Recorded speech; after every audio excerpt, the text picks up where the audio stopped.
Hello everyone, and welcome to a new video.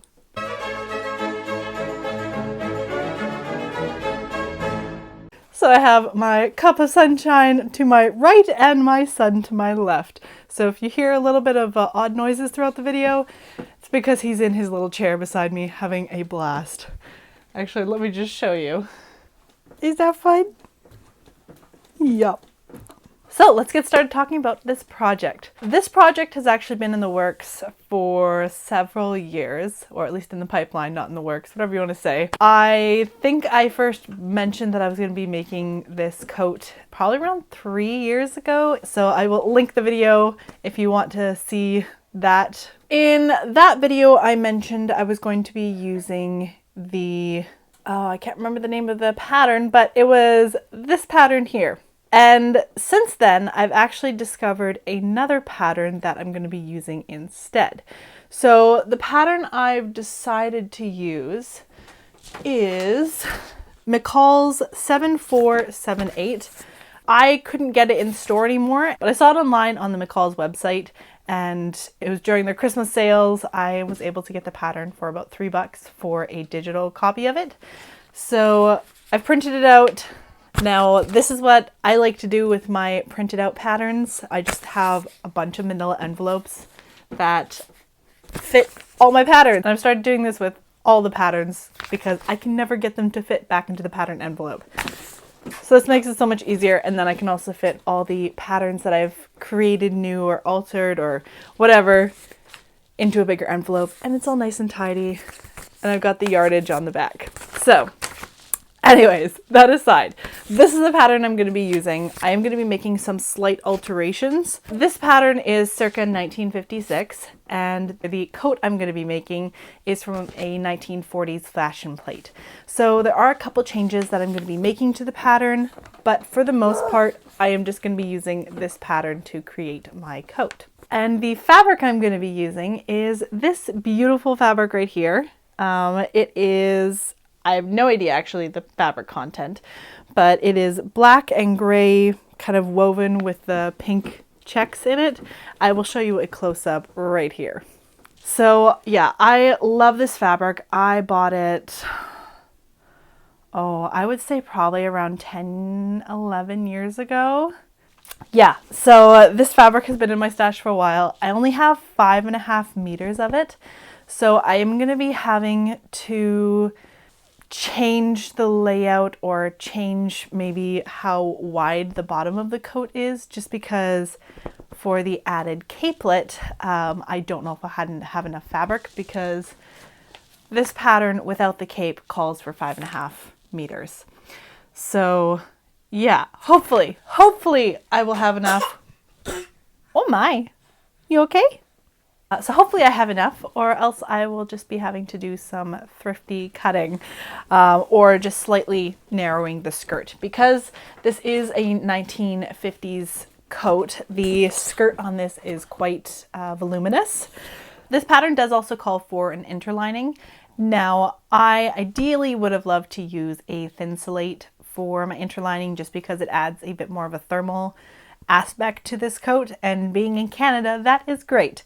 But because I don't have any in my stash, I am going to be instead using a broadcloth. So that's that. And if it's not warm enough, then I might just add something more in the future. But right now, that is what I have in my stash, and so that is what I'm using. So there is, I believe, 110 pages that I had to print off for this pattern. It is not a small pattern by any means, but I think I'm going to get a lot of use out of it, because there is several different things that I'm going to be able to do for alterations of the pattern. But right now I need to tape this pattern together. So let's get started on that.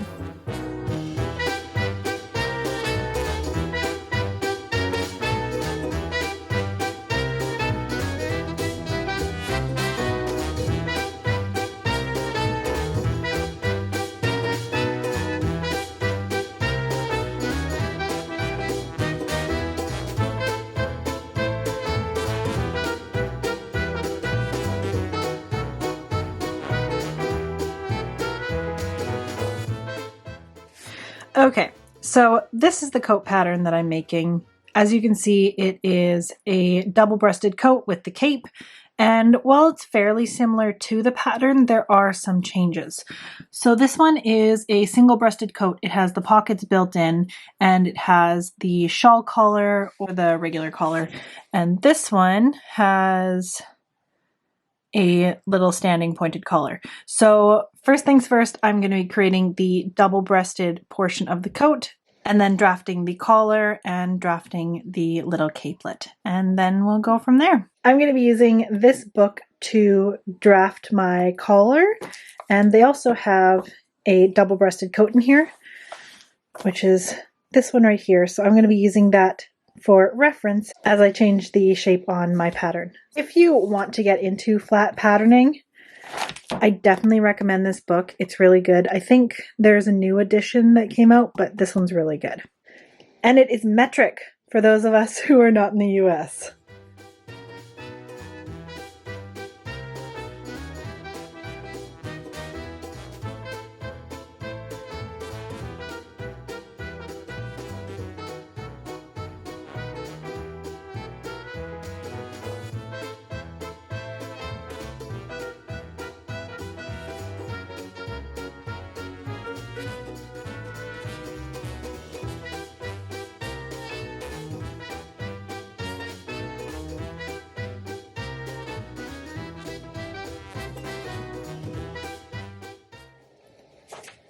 Okay, so we have the first half of the mock-up. There's something a little funky going on with the pattern right here, but for the most part, it feels like it fits.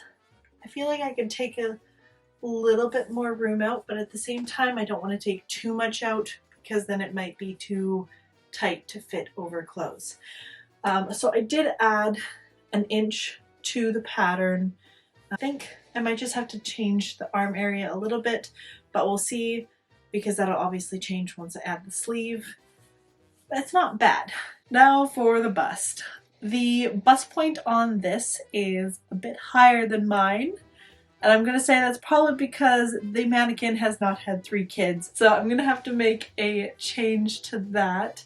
But it's a fairly simple change, and I will show you how to do that. So I'm really glad I only cut out one side, because that means I can make the changes to the pattern and cut out the other side just to show you the difference of once those alterations are done. I'll be able to tell the back fit much easier once I've got the other side sewn on, and then I'll be able to make my alterations to the pattern then. So it's not perfect yet, but for the most part, I'm satisfied with the fit I have so far. Here's how I lower the apex on a pattern. First, I find the apex, and usually you can see it pretty easily since it is the roundest part on a pattern. But another way to find it is to mark a horizontal line just slightly above the dart.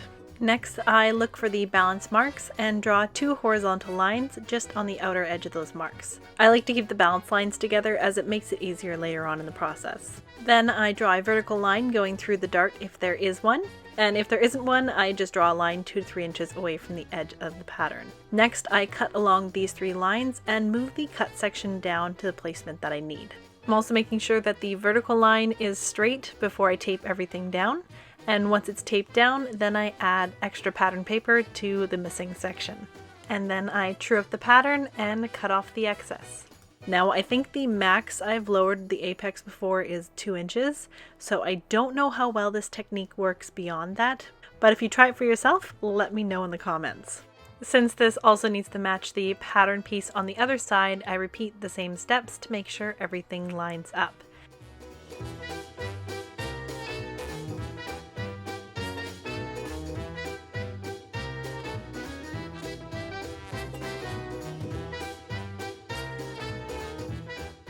Once everything is trued up, I then walk the pattern pieces to double check that everything still lines up at the balance marks and at the top and bottom of the piece.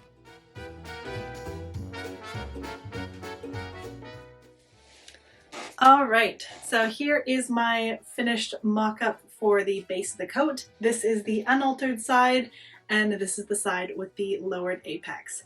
Now, I do have a sweater on underneath this just because with it being a winter coat, I know I'm going to be wearing more layers underneath this coat, and so I just wanted to make sure that it still fit nicely and I could still wear my warmer layers underneath. And for the front princess seam here, I also narrowed the skirt just a little bit. So I am pretty happy with the fit of this. Next, I need to mock up my sleeves, and then I also need to draft and mock up my collar.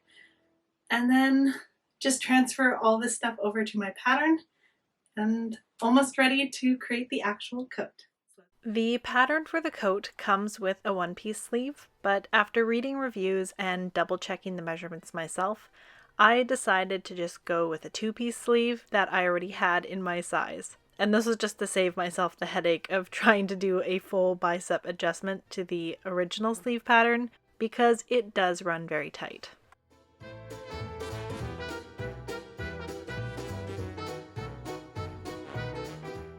Okay, so I've put my sleeve in. It's rather sloppy because I just wanted to test the fit. And first thing I see is there's some lines pulling down the sleeve. The sleeve is falling off the shoulder a bit too much. And other than that, like, the fit seems pretty good. I just need to do a couple minor adjustments. So first things first is I need to bring the sleeve higher up on the shoulder. Where's my marker? So when I'm doing mock-ups, I like to Sharpie everything. So, also, I am putting in shoulder pads, so I'm going to do that now. So I like the back fit of the sleeve. There's enough room that I can still have full range of motion, which is always great, because you gotta love those coats where you can move your hands up to here and that's about it. So full range of motion, which is great. Another thing is I could add a diamond gusset underneath just to give a bit more range of motion if I still wanted the fittedness of the coat without sacrificing the range of motion. But I think I'm happy with this. But we'll see once we get into the actual cutting of the real material, because there's going to be multiple layers going on. Okay, so just make sure that is lined up how I want it to be.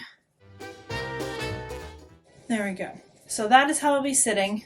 So the drag line right here I don't like, which means I need to adjust the sleeve head ever so slightly backwards, and that'll get rid of the drag line. And I also need to bring this further onto the shoulder. So I'm just going to bring this in just a little bit.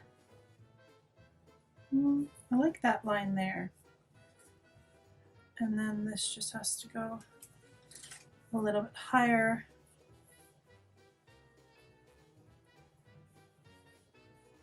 Obviously, I will adjust these lines once I've gotten it off myself and smooth them out, but this is just giving me the general idea. I like where it's sitting on the back, not so much in the front. So just smooth that into the line. Okay, I'm gonna make these adjustments and we'll go from there. Okay, so I've made the alterations. I'm still not completely happy with the shoulder shape, but I think I'm just gonna have to wait until I make my shoulder pads before I continue with that, because I'm not gonna be using the store-bought ones for this project. Other than that, I'm fairly happy with how it's looking so far. And now it's time to try and make the collar. To draft my collar, first I laid out the front and back pattern and then marked the seam allowance along the neckline.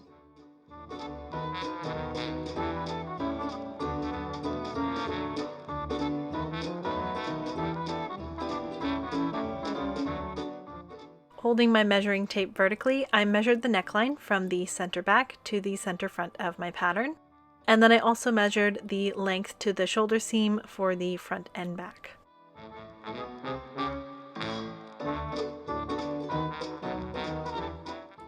Using the metric pattern drafting book, I drafted the shirt collar excluding the button stand.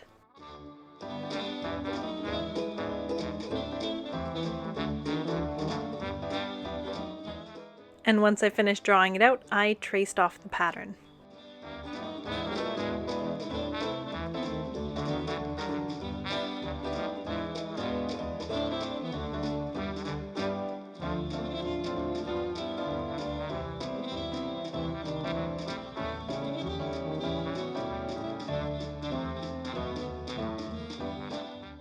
And to give the collar a bit more of a nicer curve, I decided to slash and spread it as one of the options recommended in the book.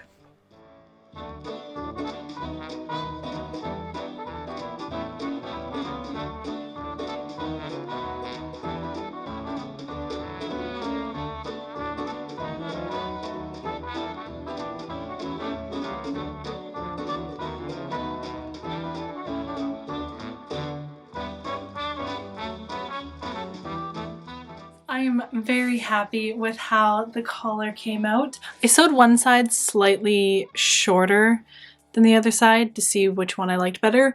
I'm not 100% sure which one I'm going with. So next I just need to make the capelet.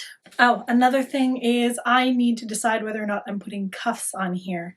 I am gonna put a vote up on my Patreon, and so they will decide whether or not my coat should have cuffs. And we'll go from there. Okay, so for the capelet, I am thinking of just doing a 3/4 circle skirt. I'll see what it looks like once I actually have the mannequin. So I'm just gonna measure essentially around the collar where it's sewn and then figure out all the circle skirt math. That is 20.5 inches. It is going to be a slightly odd shape because it has to go over my shoulders. So instead of measuring how long I want it on the front, I'm measuring over the shoulder. And I kind of want it about there. And that is 17.5 inches. And if I measured from here, it would only be 16 inches. So there's a bit of a difference. So it is going to be slightly oval shape, but we'll get to that once I've made this up. For the circle capelet base, I used the by hand London calculator for the measurements of the circle, and I'll leave a link to that down below.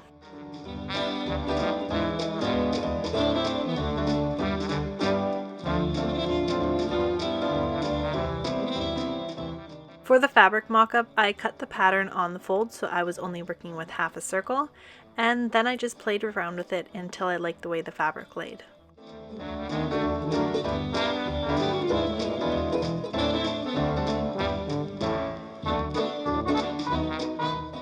You'll notice here that I have pinned some of the shoulder out just to create a bit of a shaped pattern in the shoulder. This just creates a bit more of a tailored look, and I've also seen this used on Victorian and Edwardian capelets.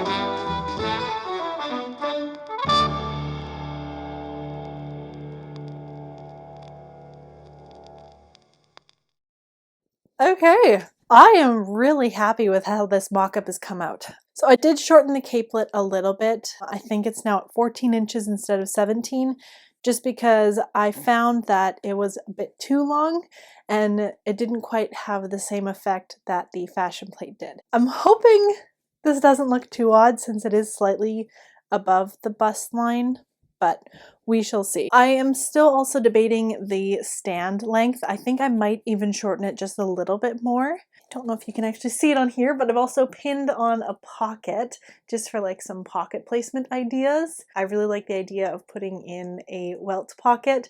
So I think that looks good there. And I am still waiting on the results from the poll from my Patreon, so you will find out in the next video. So this is the end of the video. Thank you so much for watching. I'd love to know if you're going to be making your own winter coat, and if so, are you going to be using this pattern, a different pattern? Let me know down in the comments. If this is your first time on my channel, thank you so much for stopping by, and hope to see you again soon. And if you're an avid viewer, thank you so much for watching, and thank you so much for your comments. I do read each and every one. So that is it for today. I hope you have a lovely day, and I'll see you next time. Bye. Cuff, no cuff, cuff, no cuff. What's it gonna be?